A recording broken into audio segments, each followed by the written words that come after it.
오늘 주시는 하나님의 말씀 로마서 9장 14절에서 29절까지 교독하시겠습니다. 그런즉 우리가 무슨 말을 하리요? 하나님께 불의가 있느냐? 그럴 수 없느니라.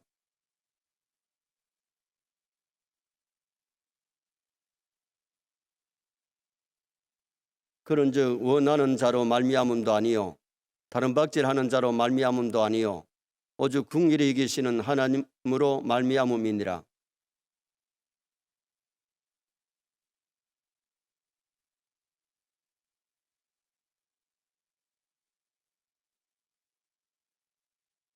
그런즉 하나님께서 하고자 하시는 자를 궁일이 이기시고자 하시는 자를 완악하게 하시느니라.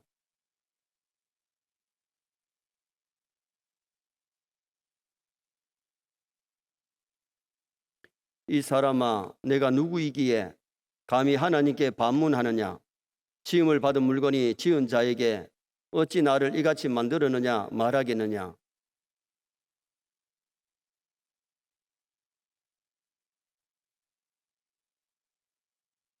만일 하나님이 그의 진노를 보이시고 그의 능력을 알게 하고자 하사 멸하기로 준비된 진노의 그릇을 오래 참으심으로 간용하시고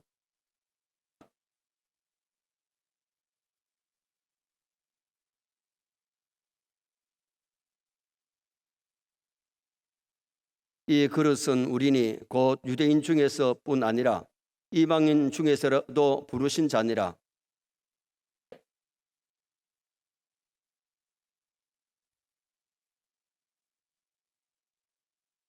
너희는 내 백성이 아니라 한 그곳에서 그들이 살아계신 하나님의 아들이라 일컬음을 받으리라 함과 같으니라.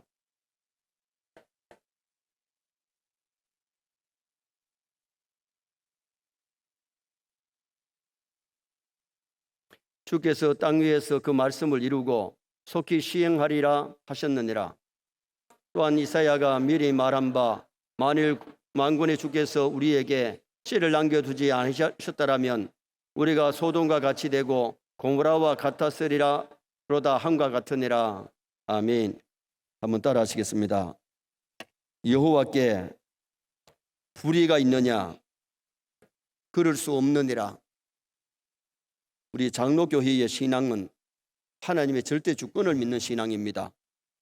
하나님의 주권을 믿지 아니하면 칼빈주의는 무너지고 존재할 수가 없어요. 오늘 본문에서도 하나님의 절대 주권을 말씀하고 있기 때문에 오늘 저녁에 하나님의 절대 주권이란 제목으로 본문을 상고하려고 합니다. 세상 망사가 인간의 계획대로 다 되는 것 아닙니다. 하나님이 허락하셔야 될 줄 믿습니다. 내 사전에 불가능이 없다고 했던 나폴레옹이 불가능이 있기에 세계 정복을 실패했습니다. 많은 나라를 정복했지만은 세계 정복을 못하고 그는 인생을 마쳤습니다. 시련은 있어도 실패는 없다고 외쳤던 정주행 회장도 대통령 당선에는 실패했습니다. 신학교에서 하나님의 주권을 가르치는 교수님에게 학생이 물었어요. 교수님, 이것도 하나님의 주권입니까? 엄격하게 따지면 하나님의 주권 허용입니다. 하나님이 이걸 못하게 하실 수도 있어요.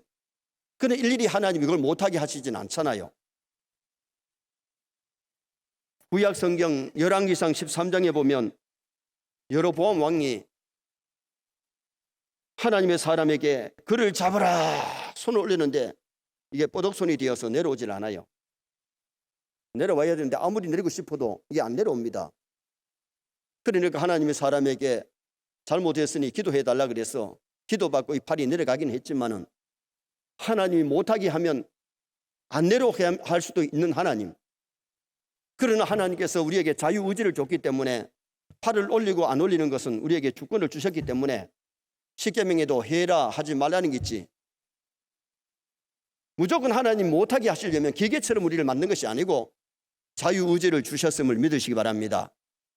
그래서 자유의지 속에 하나님의 주권을 허락하셨기 때문에 우리가 행동하는데, 그러나 우리가 잘하고 못한 책임은 우리가 져야 돼요. 우리를 기계처럼 만들지 아니한 거 감사해야 되고, 사람이 아무리 요사이 만들지만은 로봇을 만들어 가지고 사람처럼 움직이지만은 생각이 사람만큼 따라올 수가 없어요. 모든 매사에 하나님이 그렇게 간섭하시는 것이 아니라 하나님이 자유의지를 우리에게 주셨는데, 오늘 본문을 보면 우리의 구원이나 죽고 사는 문제, 성공 실패, 하나님의 잠중에 있다. 그것을 우리에게 말씀해 줘요. 그러면 하나님의 절대 주권이 주는 교훈이 뭐냐? 첫째는 구원의 선택과 유기가 하나님의 주권에 있다. 하나님 우리를 택하신 것과 유기라는 것은 버리는 것, 택하지 않는 것은 누구에게 있느냐? 하나님의 절대 주권이 있다. 자, 14절 말씀 우리 다 같이 한번 읽으시겠습니다. 그런즉 우리가 무슨 말을 하리요? 하나님께 불의가 있느냐? 그럴 수 없느니라. 하나님께서 택하지 않았다고 하나님께 불의하냐? 아니라는 겁니다. 선택하고 안 하는 것은 하나님의 주권이지 사람의 주권이 아니라는 거죠. 이 말씀은 앞에 에서를 두고 하나님이 야곱을 선택하셨는데, 그렇다고 하나님이 불의하지 않다는 거죠. 자, 11절에서 13절 말씀 한번 읽겠습니다. 11절에서 13절. 우리 11절 말씀 우리 다 같이 읽도록 하겠습니다. 좀 띄워주세요. 11절. 안 됩니까? 앞에 오늘 저 본문이 아니기 때문에 그렇죠. 예, 그러면은 우리 11절에서 13절 말씀을 다 같이 한번 읽겠습니다. 그 자식들이 아직 나지도 아니하고 무슨 선이나 악을 행하지 아니한 때에 택하심을 따라 되는 하나님의 뜻이 행위로 말미암지 않고 오직 부르시는 이로 말미암아 서게 하려 하사 디브가에게 이르시되 큰 자가 어린 자를 섬기리라 하셨나니 기록된 바 내가 야곱은 사랑하고 에서는 미워하였다 하심과 같으니라. 할렐루야. 하나님이 에서는 택하고 에서는 택하지 않고 야곱을 택하셨는데, 야곱이 착할 것 같아서 택한 것이 아니라는 겁니다. 오히려 인간 면에서는 에서가 더 남자답고 인간답습니다. 통이 더 커요. 에서는 간사하고 태어날 때부터 발꿈치를 잡고 나왔고, 야곱이란 이름 뜻이 거짓말장이란 뜻이 있어요. 그래 아버지한테도 거짓말하고 형님한테도 거짓말하고 속이고 장자 명분을 자기 욕심 따라 설치하잖아요. 어떻게 보면 인간미적으로 보면 하나님이 에서를 택해야 돼요. 그런데 하나님이 에서를 택하지 아니하고 에서를 사랑하는 것이 아니라 야곱을 사랑하시고 야곱을 택하시고 에서를 유기하신, 버려두신 그것을 오늘 로마서 11절에서 9장 11절에서 13절에 말씀하고 있잖아요. 오늘 우리도 죄사함 받고 구원 얻은 것, 세상 사람보다 착해서 선해서 된 것이 아니고 하나님의 은혜로 된 것인 줄 믿습니다. 하나님 우리를 택하시고 사랑해 주셨기 때문에 우리가 은혜 받고 믿고 구원을 얻은 거지, 내가 착해서 다른 사람보다 더 좋아가지고 하나님 우리를 택한 것은 아니란 겁니다. 택하실 때에 무조건 선택, 조건 없는 선택이란, 무조건 선택이란 말은 다음에 잘 믿을 것 같아가지고 착할 것 같아가지고 그래서 하나님이 택한 것이 아니고 조건 없이, 이미 쌍둥이가 뱃속에 있는데 큰 자는 어린 자를 섬기리라. 하나님이 야곱을 택하시고 에서를 택하지 않으셨다는 겁니다. 출애굽기 33장 19절 하반절에도 나는 은혜 베풀 자에게 은혜를 베풀고 긍휼히 여길 자에게 긍휼을 베푸느니라. 구원은 인간의 노력에 있는 것이 아니고 전적인 하나님의 긍휼과 은혜임을 믿으시기를 바랍니다. 자, 16절 말씀 우리도 다 같이 한번 읽으시겠습니다. 16절 말씀. 그런즉 원하는 자로 말미암음도 아니요 다른 박질하는 자로 말미암음도 아니요 오직 긍휼히 여기시는 하나님으로 말미암음이니라. 원한다고 해서 되는 게 아니고, 다른 박질하고 노력한다고 되는 게 아니고, 울어도 안 되고 힘써도 안 되고 참아도 안 되고 믿음으로 되는 줄 믿습니다. 하나님이 은혜를 주시면 믿어지는데, 하나님 은혜 주시면 부름받는데 은혜 안 주시면요, 아무리 천당 있다 지옥 있다 교회 가자 울고 불고 해도 안 나올 사람 안 나오고, 교회 끌어놔도 안 믿어지는 사람은 결국 돌아가게 돼 있어요. 그런데 하나님께서 택한 백성은 때에 따라서는요, 누가 전도도 아니는데 꿈속에서 하나님을 만나기도 하고, 어떤 사람은 병 들어가지고 교회에 가야 낫겠다 싶어서 교회 왔는데 교회 와서 기도받고 그냥 병이 낫고 그때부터 믿어지는 사람이 있고, 어떤 사람 교회 나오자마자 첫날 막 은혜 받고 막 울기 시작하는데 나는 1년 동안 우는 분도 봤습니다. 여러분, 하나님이 은혜 주셔야 믿어지지 은혜 안 주시면 안 믿어져요. 그래서 우리가 구원의 선택과 유기는 믿어지고 안 믿어지는 것은 이것은 하나님이 은혜를 주셔야 된다고 하는 하나님이 있다는 것을 우리에게 말씀해 주고 있는 거지요. 구원은 인간의 노력이나 인간의 선이 포함되는 것이 아니고 먼저 하나님의 은혜, 예수 그리스도를 믿음으로 값없이 주시는 하나님의 은혜를 믿으시기를 바랍니다. 그래서 에베소 2장 8절에 보면 행위에서 난 것이 아니니 자랑치 못하게 하려 합니다. 만약 그것이 인간의 행위에서 났다면 내가 믿었기 때문이다, 내가 뭐 잘했기 때문에 그럴 수 있지만은 구원은 먼저 전적인 하나님의 은혜 속에 되는 거지 인간의 노력으로 되는 것이 아니라는 겁니다. 그래서 우리는 택함받게 된 것을 감사해야 되는데, 택함받지 못한 이들 중에는 19절에서 21절에 말씀하는데, 자 19절에서 21절 말씀 한번 읽어보시겠습니다. 19절, 혹 내가 내게 말하기를 그러면 하나님이 어찌하여 허물하시느냐, 누가 그 뜻을 대적하느냐 하리니, 이 사람아 내가 누구이기에 감히 하나님께 반문하느냐, 지음을 받은 물건이 지은 자에게 어찌 나를 이같이 만들었느냐 말하겠느냐. 토기장이가 진흙한 덩이로 하나는 기있을 그릇을 하나는 천있을 그릇을 만들 권한이 없느냐. 만약에 택함받지 못한 불신자가 왜 하나님 나는 안 택해주고 당신들만 택했느냐, 그럴 수 없다는 거죠. 하나님의 주권 속에는 토기장이가 진흙을 가지고 어떤 게는 기에 쓰는 그릇을 만들고 어떤 게는 천이 쓰는 그릇을 만든다는 거죠. 백자, 청자 같은 그런 귀한 그릇을 만들기도 하고 요강단지 같은 것들도 만든다는 거예요. 그 토기장의 마음이라는 거죠. 그래서 오늘 우리가 감사해야 될 것은, 우리가 믿고 구원 얻은 하나님의 자녀는 택해 주시고 불러주시고 자녀 삼아 주신 하나님 은혜에 감사하며 살아야 될 줄 믿습니다.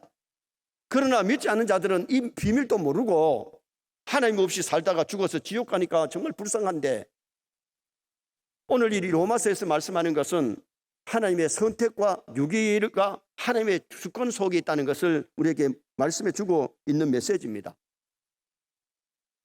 그러므로 우리는 구원받았기에 하나님의 섭리 가운데 선택받은 것, 하나님 은혜 받은 것, 이것을 감사하면서 믿음으로 살고 순종하며 살고 충성 봉사하면서 살아가시기를 주님의 이름으로 축원합니다. 두 번째는 인간의 생사 존망이, 인간이 살고 죽는 것 또한 존재하고 망하는 것이, 없어지는 것이 하나님의 주권에 있다는 겁니다. 자 17절 말씀 또 다 같이 보시겠습니다. 17절, 성경이 바로에게 이르시되 내가 이 일을 위하여 너를 세웠으니 곧 너로 말미암아 내 능력을 보이고 내 이름이 온 땅에 전파되게 하려 함이라 하셨으니, 하나님이 애굽에 바로 왕을 세우셨고 출애굽할 때에 바로가 그냥 한 방에 항복하고 내보냈으면 10가지 재앙이 애굽에 안 쏟아졌어요. 그래서 하나님 성경에 보면 하나님이 바로의 마음을 강박했다 그랬는데 마음을 딱딱하게 하고 안 믿어지게 자꾸 만들었단 말이 아니에요. 하나님이 내버려 두면, 은혜 안 주면 고집도 부리고 안 믿어지는 거예요. 그러니까 지금 현재 내보낸다 해놓고 안 내보내고 내보낸다 해놓고 안 보내고, 그렇게 10가지 재앙을 다 맞았는데 애굽 사람들이 그때에 유대인들이 섬기는 하나님이 위대한 신이구나, 놀라운 은총을 베푸시는 분이구나, 애굽 사람들이 알게 됐다는 거죠. 그래서 오늘 로마서에서 바울 사도가 구약에 있었던 그 하나님의 놀라운 사실을 여기서 말씀하면서 애굽 사람들로 하여금 하나님을 두려워하도록 능력을 보이게 하신 분이 하나님이시라는 것을 말씀하면서 인간의 죽고 사는 문제, 왕이 되고 내려오는 문제, 하나님의 손에 달렸다. 마태복음 10장 29절에 참새 한 마리도 하나님이 허락하지 아니하시면 땅에 떨어지지 않는다 그랬어요. 여러분, 이것을 믿으면 우리가 부자 된 것 감사하고요, 하루아침에 재산이 없어져도 하나님 원망 못합니다. 절대 주권을 믿었던 욥을 보세요. 그렇게 부자였던 사람이, 건강했던 사람이, 10명의 자녀가 있었던 사람이, 남부럽지 않았던 것이 누렸던 사람이 하루아침에 10명의 자녀가 다 줍니다. 하루아침에 그 많은 재산 다 뺏깁니다. 그렇게 건강했던 사람이 온몸이 썩어서 들어가는 큰 데를 앓습니다. 제에 앉아가지고 귀화 쪽으로 몸을 끌어가야 될 정도로 그렇게 근질하고 그렇게 썩고 냄새 나는데 하나밖에 없는 마누라가 하나님 욕하고 죽으라고 도망가 버렸습니다. 완전히 알거지 됐습니다. 빈털털이 됐습니다. 그때 욥의 고백이 뭡니까? 주신 자도 여호와시요 거두신 이도 여호와시니, 그러면서 그는 입술로 범죄하지 아니하고 오히려 하나님을 찬송하니라. 이게 절대 주권을 믿는 욥의 신앙인 줄 믿습니다. 이 절대 주권을 못 믿으면 자식 하나 죽어도, 짐승 한 마리 죽어도, 조금만 힘들고 어려운 일 오면 하나님 살아계신다 그래 놓고 왜 이런 일이 믿는 사람에게 오느냐고 원망 불평할 수 있다는 거예요. 광야 이스라엘 백성들이 홍해 앞에서 원망하고 마라에서 원망하고 르비딤에서 원망했지만은 절대 주권을 믿는 모세는 원망한 적이 없어요. 여호수아는 원망한 적이 없어요. 오늘 우리 세뇌 모든 성도가 하나님의 절대 주권을 믿으시기를 바랍니다. 우리 장로교 교인들뿐만 아니고 개혁주의만 아니고 예를 들어서 모하메 교도들도 인사알라 하나님의 뜻이라 그러면 그들은 걱정 안 한다는 겁니다. 그런데 오늘 우리가 하나님을 유일신 하나님을 믿는 사람들이 절대 주권을 못 믿으니까 미래를 다 염려하고 걱정하고 혼자 걱정하고 그러잖아요. 우리는 하나님의 절대 주권을 믿기 때문에 하나님께 기도하고 맡겨야 될 줄 믿습니다. 그리고 우리가 해야 될 최선의 노력은 하고 말씀대로 살되 염려 근심을 맡기고 살아야지. 5년 후에 되어질 일, 10년 후에 되어질 일, 미래에 되어질 일을 혼자 염려하고 걱정하고 그렇게 있다면 절대 주권을 믿는 사람이 아니고 하나님께 믿음으로 맡긴 사람이 아니지요. 사람의 마음대로 하나님께서 우리에게 주신 것이 아니고 우리가 하나님의 주권 속에 우리가 이 땅에 태어났어요. 예를 들면 남자로 여자로 태어난 것도 우리 선택 안 했잖아요. 만약 선택하라 그러면 살아보도 아닌 사람이 남자 될까 여자 될까, 여자 되려고 하다가 남자 되려고 하다가 이럴 수 있는데 남녀 되는 것도 하나님께서 정해 주셨어요. 믿으시기 바랍니다. 그 남자 된 거 원망하면 안 되고 여자 된 거 원망하면 되고 남자 된 거 감사하고 여자 된 거 감사하세요. 저는 한 번도 여자 되려고 한 적도 없고 남자 된 거 감사하는데 요사이 여자분들은 참 요사이 여자 된 거 감사해야 안 됩니까? 정말 여러분 하나님 앞에 감사하시기 바랍니다. 우리가 선택한 것 아니에요. 하나님이 전적으로 하신 거예요. 또 봐요. 부모를 선택해 올 것 같으면 농사꾼 자식으로 태어나기보다는 공무원 정도 아니면 좀 부유한 집에 도시에 그렇게 태어나려고 그랬지 촌에서 태어나지를 안 하려고 그럴 겁니다. 그러면 촌에 사는 사람들 없을 거예요. 그런데 여러분 부모도 우리가 선택해 온 거 아니고 하나님 주신 부모예요. 나라를 선택해 오라 그러시면 나는 미국에 태어났을 겁니다. 대한민국 땅 조그만한 데에서 안 태어날 거죠. 그런데 여러분 하나님께서 보내시니까 왔고 피부도 만약에 우리 아프리카 사람들은 저 검은 것을 정말 감사할지 모르겠는데 나는 지각이 흑인 안 된 거 감사합니다. 미안합니다. 그런데 여러분 그러나 우리가 흑인들은 또 좋은 게 뭐냐 하면 피부가 굉장히 보들보들하고 좋은 점 또 있습니다. 여러분 백인 뒤에 또 그게 다 좋은 것 아니잖아요. 나름대로 그것도 하나님이 주셨기 때문에 감사해야 될 줄 믿습니다. 항인종은 항인종 된 것으로 흑인은 흑인 된 것으로 백인은 백인 된 것으로 감사하면 되는 거죠. 키도 하나님 나는 1m 75입니다. 선택해 온 것 아니에요. 하나님 주신 건데 큰 사람은 큰 사람대로 좋고 작은 사람은 작은 대로 좋습니다. 장단점이 다 있습니다. 인정을 안 하시네요. 여러분 우리가 선택해 온 것이 아니고 하나님 주신 것을 믿으시기를 바랍니다. 그러면 우리가 원망할 것이 없어요. 그리고 죽는 날 또 우리가 선택해 가는 게 아니고 하나님 어떤 사람은 빨리 불러가고 어떤 사람은 더디 불러가는데 이 죽고 사는 문제가 누구의 손에 있느냐? 하나님의 권능의 손에 있는 겁니다. 열왕기하 20장에 보면 히스기야가 죽을 병이 들었는데 하나님이 정리하라 그랬는데도 누워서 울면서 기도했을 때에 하나님이 해그림자를 10도로 물려가면서 15년 생명 연장시킬 수 있는 분이 하나님이세요. 죽고 사는 문제, 이 세상에 존재하고 안 하는 문제를 하나님께서 좌우하시기 때문에 요나서에 보면은 니느웨가 죄악이 간영했을 때 하나님이 멸망하려고 그랬는데 요나가 가서 말씀 전할 때에 3일 동안 금식하면서 회개 운동이 일어났어요. 하나님이 니느웨를 용서하시잖아요.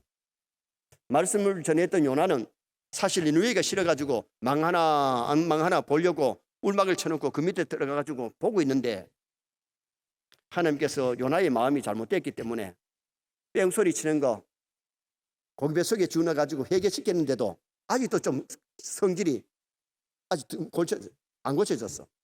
여러분, 성질은 예수 믿다고 하루아침에 달라지는 게 아닙니다. 은혜를 많이 받고 훈련되어야 성화될 줄 믿습니다. 그래서 봐요. 박너쿨을 갖다가 하나님이 짝짝짝짝 해가지고 그늘을 막아주니까 아이고 좋아라. 그러다가 벌레가 나와가지고 그거 씹어버리니까 햇볕에 바짝 말라버리니까 햇빛이 막 비치니까 막 성질을 부리고 막 그러잖아요. 그리고 네가 멸망하지 않으니까 하나님 나를 이럴 줄 알았어요. 그러면서 막 하나님 앞에 성질을 부리고 막 대들 때에 하나님 뭐라 그래요? 이 성에 분별하지 못하는 자가 12만이다. 그러면서 12만 생명을 하나님이 연장시키시고 살려주시고 하늘께로 돌아오게 하신 그 놀라운 은총을 얘기해 주면서 요나의 어리석음 잘못된 것들을 하나님이 지적해 주시는 모습이 요나서에 나타나잖아요. 오늘 우리가 이 세상에 살아가는 것이 하나님의 은혜인 줄 믿습니다. 은혜 속에 살아갑니다. 소돔 고모라서가 천사가 와서 말씀을 전했지만은 회개하지 않았습니다. 그래서 유황불이 때리는데 수활성을 출발했던 롯의 아내마저도 뒤돌아보다가 소금 기둥이 되어버리고 말았어요. 죽고 사는 문제, 성공 실패의 문제가 엄격히 따지면 하나님께서 우리 이렇게 좌우하시는데 잘 될 때는 감사하고 안 될 때도 원망하지 마시기 바랍니다. 우리가 잘 아는 손양원 목사님을 보세요. 공산당 사상을 가진 사람이 아들 둘을 총으로 쏴주겠습니다. 그때에 손양원 목사님의 기도가 뭐였느냐? 하나님, 이 두 아이 괴로운 세상 떠나서 일찍 천국 가게 하신 것을 감사합니다. 그러면서 그 아이를 쏴 죽인 안재선이를 양자 삼았어요. 목사님 장례식 무덤 앞에 상주로 상주복을 입고 두건을 쓴 사람이 안재선입니다. 자기 아들 둘을 쏴 죽인 그 사람을 양자 삼아가지고 그리고는 거기 와서 장례를 치르는 그 모습을 여러분 사진에서 볼 수 있고 손양호 목사님 기념관에 가보면 그 사진이 있습니다. 마지막 세 번째로 인간의 경영하는 모든 일이 하나님의 주권 안에 있다는 것을 말씀합니다. 인간의 경영하는 모든 일이 하나님 주권 속에 있는데, 자 18절 말씀 또 보시겠습니다. 18절 그런즉 하나님께서 하고자 하시는 자를 긍휼히 여기시고 하고자 하시는 자를 완악하게 하시느니라. 하나님 긍휼을 베푸시면 은혜가 임하고 하나님이 완악하게 한다는 말은 내버려두면 완악해져 버려요. 옥토도 비가 오면 곡식이 되지만은 옥토도 비가 오지 아니하면 곡식이 안 돼. 우리 마음을 그냥 내버려두면 완악해지는 거고 하나님이 은혜 주시면 옥토 되는 줄 믿습니다. 하나님이 긍휼을 베푸시면 니느웨의 성도 긍휼을 입었습니다. 하나님이 내버려 두니까 바로의 마음이 완강해서 10가지 재앙을 다 맞은 겁니다. 잠언 16장 9절에 사람이 마음으로 자기의 길을 계획할지라도 그의 걸음을 인도하시는 이는 여호와시니라. 사람이 계획한다고 다 되는 것 아니에요. 그 경영은 하나님께 달려 있어요. 그래서 시편 127편 1절에 여호와께서 집을 세우지 아니하시면 세우는 자의 수고가 헛되고 여호와께서 성을 지키지 아니하시면 파수의 경성함이 헛되도다. 누가복음 12장에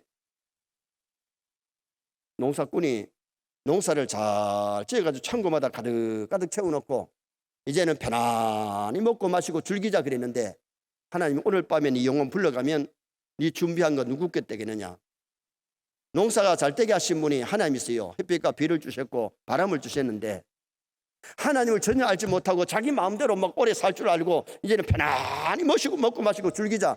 계획은 그렇게 했지만은 하나님이 그날 밤에 불러가면 그 계획은 수포로 돌아가는 겁니다. 우리의 계획대로 인생살이가 되는 게 아니고 하나님의 섭리 속에 있는데 그 안에서 계획하고 그 안에서 최선을 다하시기를 주님의 이름으로 축원합니다. 아간이 금덩어리 훔쳐가지고 외투 한 벌 훔쳐가지고 잘 입고 잘 먹고 잘 쓰고 목걸이하고 귀걸이 할 줄 알았는데 귀걸이 하나 못하고 목걸이 하나 못하고 그 가족이 아골골짜기에 끌려가지고 개죽음을 죽는 그 모습이 나타나요. 자기 나름대로는 그것을 입고 막 떨떨거려보고 막 뽐내보고 싶었지만은 인간의 계획대로 되는 것은 아닙니다. 잠언 16장 33절에 사람이 제비를 뽑으나 모든 일을 작정하기는 여호와께 있느니라. 어떤 사람은 공동위를 해가지고 나는 이번에 장로 피택 되겠지, 안수 집사 권사 피택 되겠지 생각했는데 떨어졌다. 떨어졌으면 아직도 내가 부족해서 그렇구나. 그리고 하나님께 맡겨야 돼요. 사람이 제비를 뽑으나 결정하는 분은 하나님이신 줄 믿습니다. 절대 주권을 믿지 못하니까 원망하고 불평하고 또 다른 데로 가고 그런 사람 많잖아요. 이 다른 교회에서 보면. 그러면 다른 교회 간다고 해서 다른 교회에서 금방 온 사람 누가 장로 세우고 누가 안수집사 권사를 세우겠어요? 하나님의 절대 주권을 못 믿으니까 인간의 자기 선택으로 하는 거지요. 그러면 정말 믿음 있는 사람, 절대 주권을 믿는 사람은 좀 더 기도하고 있으면 그 다음에 되는데, 그거를 하나님의 때를 모르니까, 하나님의 예정을 안 믿으니까 자기 고집대로 하는 거죠. 사람이 제비를 뽑으느라 모든 일을 결정하기는 여호와께 있느니라. 일의 경영이 하나님께 있음을 우리는 인정해야 되는데, 욥과 같이 주신 자도 여호와시요 거두신 이도 여호와시니, 그러면서 입술로 범죄치 아니하고 오히려 하나님을 찬송했던 우리는 욥을 배워야 돼요. 자, 24절에서 26절 또 한번 보시겠습니다. 24절부터 이 그릇은 우리니 곧 유대인 중에서뿐 아니라 이방인 중에서도 부르신 자니라. 호세아의 글에도 이르기를 내가 내 백성 아닌 자를 내 백성이라, 사랑하지 아니한 자를 사랑하는 자라 부르리라. 너희는 내 백성이 아니라 한 그곳에서 그들이 살아계신 하나님의 아들이라 일컬음을 받으리라 함과 같으니라. 주권이 하나님께 있는 줄 믿습니다. 그래서 오늘 우리는 하나님의 절대 주권을 믿고 감사하며 살아야지, 조그만 일에 내 마음대로 안 된다고 원망하고 불평하며 그렇게 살 수 없다는 겁니다. 어느 날 독일의 프레드릭 대왕이 신하들을 불러놓고 하나님이 정말 살아계시느냐고 물었어요. 그때의 제후 중에 한 사람이 하나님이 살아계십니다 그렇게 대답했더니, 그때 대왕이 하나님이 살아있다고 대답한 제상에게 하나님이 살아계신다는 증거가 뭐냐고 물었어요. 그때 그 제상이 뭐라고 대답했는 거 아니? 하나님이 살아계신 증거는 바로 유대인을 보면 안다고 대답을 했어요. 유대인들은 정말 하나님께서 살아계심을 증거해주는 민족임을 역사와 현실이 증거해주고 있는데, 유대인의 2000년 동안 나라를 잃고 뿔뿔이 헤어져서 살았지만은, 독일의 히틀러가 유대인들을 막살시키려고 노력했지만은 막살시키는데 실패했습니다. 여러분이 아시는 대로 유대인들은 전 세계에 팽만해져 있고 세계의 부호들이 모두 유대인들이라는 겁니다. 미국의 해코팝 부자들이 모두가 유대인이라는 사실은 놀라운 사실입니다. 통계에 의하면 세계 노벨 수상자 24%가 유대인이고, 미국의 대학 교수 30%가 유대인이고, 미국을 움직이는 30인 중에 50%가 유대인이라는 겁니다. 사실 미국에 있는 유대인 숫자는 2.4%밖에 안 돼요. 유대인이 미국에 살고 있는 숫자는 2.4%밖에 안 되지만은 노벨 평화상을 받는 데는 24%, 미국의 교수들 중에는 30%가 유대인들이라는 거예요. 재벌가들이 유대인들이라는 겁니다. 그리고 이스라엘 나라는 땅이 우리나라 강원도보다 약간 더 큽니다. 우리나라 땅덩어리 적다 그러지만 이스라엘은 강원도보다 조금 더 커요. 그런데 이스라엘은 역사적으로 보면 49년도에 독일 전쟁에서 승리했고, 56년도에 시나이 전쟁에서 승리했고, 67년도에 6.1 전쟁에서 승리를 거두었습니다. 유대인들을 보면 하나님이 살아계심을 믿을 수 있다고 독일의 대왕이 물었을 때에 제상이 그렇게 대답을 했다는 거죠. 여러분, 하나님은 살아계십니다. 오늘 우리가 이 세상에 살아갈 때에 하나님이 절대 주권을 믿고 살아야 되는데, 주권을 믿지 못하면 우리의 믿음은 심히 연약해집니다. 정말 하나님의 주권을 믿는 사람은 구원의 선택과 유기가 하나님의 절대 주권이고, 인간의 생사와 존망이 하나님의 절대 주권에 속해 있고, 인간의 경영하는 모든 일이 하나님의 주권 속에 있는데, 우리는 하나님의 주권 속에서 최선의 선하게 믿음으로 말씀대로 살려고 노력하고 하나님의 자녀답게 살려고 노력하는 나와 여러분 되시기를 주님의 이름으로 축원합니다.